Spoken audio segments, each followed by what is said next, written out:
Bismillahirrahmanirrahim. Assalamualaikum warahmatullahi wabarakatuh. Selamat datang teman-teman di kelas kita. Kita punya kelas baru tahun ini dari Departemen Bahasa Inggris Cahaya Rancama Islamic Boarding School.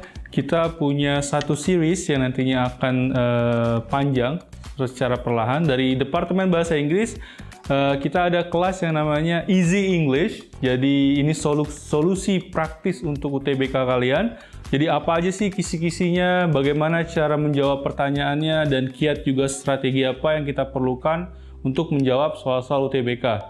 Daripada kita menghabiskan waktu, mending kita langsung mulai saja. Jadi Easy English UTBK, solusi praktis UTBK.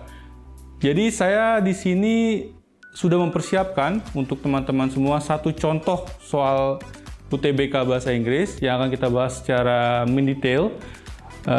Contohnya seperti ini teman-teman, jadi memang agak panjang soal UTBK itu, ada 3 paragraf, jadi kita potong jadi 3. Ketika kita baca semuanya, ketika kita baca seluruh teks ini itu akan takes time. Sedangkan satu UTBK kita harus tidak hanya bertarung dengan soal, tapi kita juga harus berpacu dengan waktu.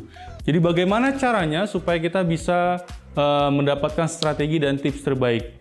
Langkah pertama teman-teman, kita harus lihat soalnya dulu. Jadi sebelum kalian membaca seluruh paragrafnya, kita harus baca soalnya dulu. Soalnya apa? Kita baca sama-sama. What topic does the paragraph preceding the passage most likely discuss? Jadi pertanyaannya itu adalah apa topik yang kemungkinan most likely, yang kemungkinan besar akan dibahas oleh paragraf sebelum passage ini, sebelum teks ini. Jadi ada 3 teks. Kalau kita baca dulu teksnya semua, terus kita kembali ke pertanyaannya, kita akan mengulangi 2 kali. Jadi caranya hanya dengan memahami si pertanyaan tersebut. Yang ditanyakan oleh pertanyaannya adalah what topic does the passage preceding. Jadi pertanyaan teks sebelumnya itu apa kira-kira? Kita lihat, kita fokus hanya di paragraf pertama ya, karena kan yang ditanyakan itu adalah topik sebelumnya. Jadi kita nggak perlu membedah atau membaca semua teks yang ada di sini. Itu akan takes time. Jadi ingat 3 prinsip ini. Prinsip yang pertama adalah problem. Masalahnya itu apa?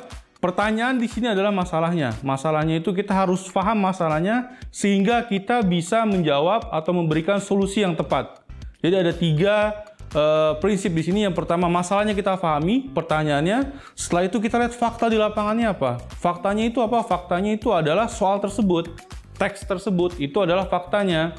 Setelah itu di pilihan ini, di pilihan 5 pilihan ini ada solusi. Ada 5 opsi yang bisa menjadi solusi untuk problem kita. Jadi prinsip atau logikanya seperti itu. Untuk memberikan solusi yang terbaik kita harus paham problemnya. Problemnya sudah kita pecahkan tadi, sekarang kita cari faktanya. Kita baca hanya 1 atau 2 sentence saja. Kita baca dulu. The explanation shows that life condition is becoming more and more unconducive for good quality life. Therefore, today more people than ever are looking for ways to improve their health, increase energy, reduce stress, and restore or enhance functionality. Jadi kita nggak perlu lihat setelahnya ke bawah, karena yang kita perlu temukan adalah paragraf sebelumnya kira-kira menjelaskan apa sih. Kalau kita lihat artinya di sini, paragraf pertama itu menyatakan kalau sebelumnya itu ada penjelasan tentang kondisi kehidupan yang semakin tidak kondusif untuk kualitas kehidupan kita. Jadi kita lihat di pilihannya sekarang. Pilihan A, ways to increase body energy. Nggak ada hubungannya body energy sama kehidupan yang tidak kondusif. B, health improvement. Tadi dia bilang kehidupan tidak kondusif. Kalau improvement itu adalah perkembangan. Jadi B itu bukan jawaban yang tepat. Kita lihat yang C, sharpening mental condition, atau membentuk sebuah kondisi mental untuk orang-orang itu tidak berhubungan dengan paragraf pertama yang tadi kita baca.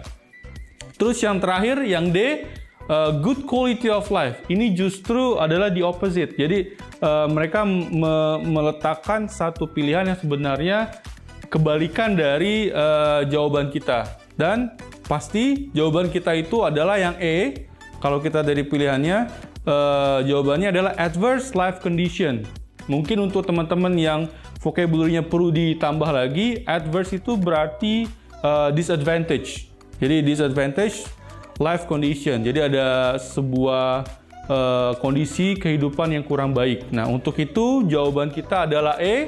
Kita tidak perlu membaca semua paragraf, kita tidak perlu membahas semua kata-kata, kita tidak perlu mengerti semua kata-kata. Yang kita perlukan adalah problemnya di pertanyaannya, faktanya yang ada di teks, dan jawabannya yang ada di opsi. Jadi seperti itu teman-teman. Mungkin untuk sesi selanjutnya kita akan bertemu lagi di lain waktu. Semoga Easy English ini bisa membantu. Saya ucapkan terima kasih. Assalamualaikum warahmatullahi wabarakatuh. Cahaya Rancamaya Islamic Boarding School.